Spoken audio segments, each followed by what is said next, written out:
Fee reimbursement చెల్లించి విద్యార్థులకు అండగా ఉండాల్సిన ప్రభుత్వం చేతులెత్తేసిందన్న జగన్ వ్యాఖ్యలకు మండలిలో కౌంటర్ ఇచ్చారు మంత్రి లోకేష్. ఫీ రియంబర్స్మెంట్ బకాయిలు పెట్టింది ఎవరని ప్రశ్నించారు.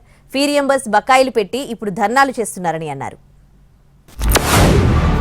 సో ఆ 3,200 కోట్లు ఈ 3,900 కోట్లు దాదాపుగా 7,100 కోట్ల రూపాయలకు సంబంధించిన పిల్లలకు సంబంధించిన చదువులకు సంబంధించిన కేటాయింపులు చేసి చదువులను ఆదుకోవాల్సింది పోయి పిల్లలను ఆదుకోవాల్సింది పోయి కేవలం 2,600 కోట్లు మాత్రమే కేటాయింపులు చేశామన్నట్టుగా చేసి పిల్లల చదువులతో ఆడుకుంటా ఉన్న ఈ ప్రభుత్వానికి బుద్ధి చెప్పే కార్యక్రమం.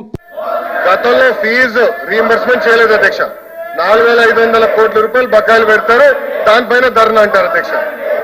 వాళ్ళే కరెంట్ ఛార్జీలు పెంచుతారు, దానిపైన ధర్నా అంటారు. ఎట్లా అధ్యక్ష ఇది? అన్ని విషయాలు చర్చిద్దాం.